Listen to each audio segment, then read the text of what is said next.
BBA, BCA, BCom Computers, 100% placement guarantee. I create Degree College, Kukatpalli, Hyderabad.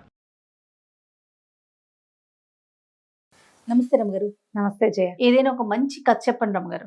మంచి కథతో ఒక మంచి విషయం చెప్తాను జయ. తప్పకుండా. కబుర్ల దేవత కథ. కబుర్ల దేవతే. అయితే కబుర్ల దేవత కథ దాదాపుగా 60s లో అట్లా రాయబడిందని అనుకుంటున్నాను నేను. 60 అయితే ఎర్లీ 70s లో అనుకో. ఆ తర్వాత మళ్ళీ ఈ రైటర్ వారి పుస్తకాలు మళ్ళీ వేసినప్పుడు కబుర్ల దేవతే మొదటి కథగా, అంటే ప్రముఖంగా కబుర్ల దేవత అనే పుస్తకంగా కూడా వేశారు. అమరావతి పబ్లికేషన్స్ వాళ్ళు వేశారు. కబుర్ల దేవత ఎప్పుడో చదివాను నేను నాళ్ల క్రితం, ఏనాడో గుర్తుంది నాకు. నన్ను కూడా చిన్నప్పుడు నేను కబుర్ల దేవత కనపడాలని కోరుకునేదాన్ని కూడా. అవునా? బాగుండేది కథ. ఓకే. చిన్న కథ అది. యాక్చువల్గా ఈ కొద్ది రోజుల క్రితం ఒక ఆర్టికల్ చదివాను నేను. ఈ కబుర్ల దేవత పుస్తకం రాసిన కవి గారికి, రచయితకి కేంద్ర సాహిత్య అకాడమీ బాలల సాహిత్యానికి అవార్డు వచ్చింది. అబ్బా, ఆ పుస్తకానికి. ఎంత గొప్ప విషయం కదండి. గంగిశెట్టి శివకుమార్ గారని, వారి కథలు మనం చాలా చెప్పుకున్నాం, చిట్టి కథలు. ఆ చిన్న కథని నేను కొంచెం పెద్ద కథ చేసేదాన్ని, కొన్ని కథలతో మనం కలిపి కూడా చెప్పుకున్నాం. ఎప్పుడు వారి పేరు చెప్పే సందర్భం రాలా.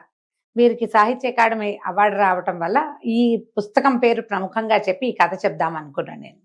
ఈ కబుర్ల దేవత కథల పుస్తకం మనకి అమరావతి పబ్లికేషన్స్ వాళ్ళు వేశారు. బుక్ ఫైర్ లో దొరుకుతుంది, ఆన్లైన్ లో దొరుకుతుంది. చిన్న కథలు హాయిగా, బ్రీఫ్ గా, తేలికపాటి భాషలో చక్కగా ఉంటాయి. చిన్న కథలు చాలా హాయిగా ఉంటాయి. అవకాశం ఉన్న వాళ్ళు, పుస్తకాలు చదివే అలవాటు ఉండి పిల్లలకి తెలుగు పుస్తకాలు గిఫ్ట్ చేయాలనుకుంటే కనుక మీరు ఆన్లైన్ ఈ బుక్ కొనుక్కోవచ్చు. అమరావతి పబ్లికేషన్స్ వేశారు. అయితే నేను వారితో కూడా మాట్లాడాను. ఆ ఫోన్ నెంబర్ దొరకగానే ఒక ఉత్సాహం వస్తుంది అనమాట. రచయితలతో మాట్లాడే అవకాశం బాగుంటుంది కదా. అయితే ఈ కథ భలే బాగుంటుంది జయ. ఈ బుక్ కి అవార్డు రావటం ఒక ప్రముఖమైన సంగతి. కథ అయితే మరీ ముచ్చటగా ఉంటుంది. ఓకే. పూర్వం అట్ట ఒక ఊళ్ళో ఒక ఆయన ఉండేవాడు. ఈయనకి చాలా కబుర్ల పోగు. రామయ్య అనుకుందాం ఆయన పేరు. ఎంత కబుర్లో. కబుర్లు అంటే జనరల్ గా ఏం చెప్తాం మనం? ఆసెమా ఓసెమా, చిన్నప్పటివి మొన్నటివి ఎప్పటివో చెప్తాం, మాట్లాడుతూ. నేను నీతో మాట్లాడాను, నువ్వేదో నీ ఆసెమా ఓసెమా చెప్పావనుకో, అయిందా? రేపు నేను ఇంకోళ్ళతో మాట్లాడాలంటే ఏం కబుర్లు వెళ్తాయి? పాత ఆసెమా ఓసెమాలతో పాటు లేటెస్ట్ ఆసెమా ఓసెమా ఇక్కడ వస్తాయి కదా. వాళ్ళు చెప్పినవి, వాళ్ళ సంగతులు ఇంకోళ్ళకి, అవతల వాళ్ళు ఏదో చెప్తారు, వీళ్ళిద్దరి సంగతులు మూడో వాళ్ళకి, మూడో వాళ్ళు ఏదో చెప్తే 1, 2, 3 4గో వాడికి వెళ్తుంది. ఇలా అందరితోటి కబుర్లు చెప్పుకుంటూ ఉండేవాడు. వాళ్ళ ఆవిడ ఇంతే కబుర్ల పోగు, వీడు పని చేయడు పాట చేయడని ఆవిడే ఏదో పని పాట చేసుకుని అన్నం పెట్టేది భర్తకి. ఏదో వాకిట్లో ఉంటాడు అంతే ఆయన. కానీ క్రమంగా అది ఎట్లా పరిణమించింది, ఈ ఒకళ్ళ మాటలు ఇంకొకళ్ళ దగ్గర, వాళ్ళ మాటలు ఇంకోళ్ళ దగ్గర అట్లా వెళ్ళేసరికి తగాదాలు రావడం మొదలుపెట్టి, ఎప్పుడు కొట్లాట్లే, ఎప్పుడు గొడవలే. ఈ భార్య మనకి విసుగు పుట్టింది. గోల ఎవడు పడతాడు? ఏదో కాస్త పని చేసి 10 రూపాయలు పావలను తెస్తాను, అన్నం పెడతా, అంతేగాని కొట్లాటలు తీర్చడం నా వల్ల ఎక్కడ అవుతుంది? అందుకని ఆవిడ పొద్దున్నే పని చేసుకుని తన పనిలోకి వెళ్ళేటప్పుడు మొగుండు గదిలో పెట్టి తాళం వేసి వెళ్ళేది.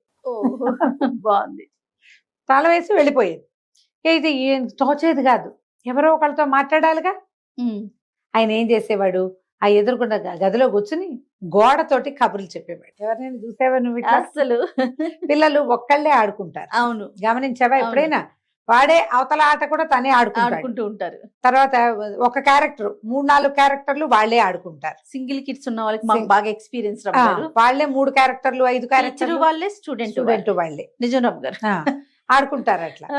ఇప్పుడు ఈయనకి కబుర్లు వినేందుకు ఎవరు లేరు. తన కబుర్లు గోడకి చెప్పేవాడు. ఓకే.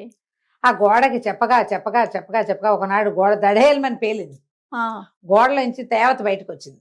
ఈ పుస్తకానికి ఉన్న కవర్ పేజీ మహా ఇంట్రెస్టింగ్ గా ఉంటుంది. నీకు చూపించా కదా, గోడలోంచి జేజ్ వస్తుంది, ఈయన మహావినయంగా నుంచున్నట్టుగా నమస్కారం పెడుతున్నారు, చిన్న పంచి లాంటిది ఏదో కట్టుకుని దండం పెడుతున్నాడు. ఈ వంగి ఆశ్చర్యపోయాడు. ఎవరమ్మా నువ్వు అన్నాడు. నేను కబుర్ల దేవతని, ఇన్ని రోజుల నుంచి నువ్వు చెప్పే కబుర్లన్నీ వింటున్నాను. ఓకే. ఎంతో బాగా కబుర్లు చెప్తున్నావు, నువ్వు ఇంత బాగా చెప్తున్నావు కాబట్టి ఇగో నీకు బహుమతిగా ఇస్తున్నానని ఇంత డబ్బు సంచి ఇచ్చింది. చేసరికల్లా ఎంతో సంతోషం వచ్చి, ఏమిటి నేళ్ళ నుంచి వాళ్ళకి వీళ్ళకి కబుర్లు చెప్తా, ఎప్పుడు ఏమి రాలా, కబుర్ల దేవత చూడు ఎంత బాగా ఇచ్చిందో. సాయంత్రం భార్య ఇంటికి వచ్చేసరికి ఆవిడ ఆశ్చర్యపోయింది. బోళ్ళంత డబ్బు వచ్చింది. ఇక ఆవిడ పని చేయక్కర్లేదు పెద్దగా, సరే ఇల్లు వాకిలి చక్కగా మంచివి కొనుక్కున్నారు, పొలం పుట్రా కొనుక్కున్నారు, హాయిగా ఉన్నారు. వీళ్ళ పొరుగున ఇంకొక ఇష్టయ్య ఒక ఆయన ఉన్నాడు. ఆయనకి కళ్ళు కుట్టినాయి. ఏమిటి వీళ్ళకి ఇంత డబ్బెట్టా వచ్చింది సడన్ గా. కొంతమంది చెప్పరు, కొంతమంది నిజాలు చెప్తారు. ఈయన ఉన్నాడు కదా రామయ్య గారు, ఏదైనా చెప్పేస్తాడు. ఆ కిష్టయ్య గారు వచ్చి రామయ్య గారి దగ్గర కూర్చుని, ఏమిటి రామయ్య నీకు ఇంత డబ్బులు ఎట్టా వచ్చినాయి ఏమిటి అని అడిగితే, ఏముంది నేను కబుర్లు చెప్తాను కాదు, మా ఆవిడ గదిలో పెట్టి తాళం వేసి వెళ్ళేది, రోజు గోడతో మాట్లాడా, కొన్నాళ్ళకి ఆ గోడలోంచి అమ్మవారు బయటకు వచ్చి కబుర్ల దేవత డబ్బులు ఇచ్చింది అన్నాడు. ఈ కిష్టయ్య కనిపించింది, అయ్యో రామా నేను ఇంత పని చేసుకుంటున్నానే, ఈ పొలం వెళ్ళి ఈ పనులు ఏమిటి, ఈ గోల ఏమిటి, వీడికి మళ్ళీ రోజు ఊసిపోక 4 కబుర్లు చెప్తే దేవత ఏ దేవత వచ్చి డబ్బు ఇవ్వకపోయినా వాడికి ఇచ్చిందిగా, మనకు కూడా ఇస్తుంది. సరే ఈయన ఏం చేశాడు, కూర్చుని తను కూడా తలపేసుకుని గోడతో కబుర్లు చెప్పడం మొదలెట్టాడు. రామయ్య గారు చిన్నప్పటి నుంచి కబుర్లు చెప్పే అలవాటు ఉన్న మనిషి. పైగా ఏదైనా విషయం వింటే ఇంకొకళ్ళకి చెప్పేటప్పుడు రంజుగా వర్ణించి చక్కగా చెప్పగలడు. మాటల పోగు, కథ బాగా చెప్పగలడు. బాగా చెప్పగలిగే వాళ్ళు ఏముంది, ఒక వాక్యం ఇస్తే చాలు దానికి ఎక్కి తొక్కతిక పీకి గంట సేపు చెప్తారు. ఈ కిష్టయ్య గారు కష్టజీవి పాపం, ఏదో పొలం వెళ్ళటం పని చేసుకోవటం తప్పిస్తే కబుర్లు కాకరకాయలు రావు. ఈయన ఏం చెప్తాడు, ఏదో చెప్పాడు. 4 రోజులు 3 రోజులు అయ్యేసరికి కబుర్ల దేవత మళ్ళీ ఆవిడ గోడ పగల కొట్టుకుని వచ్చింది.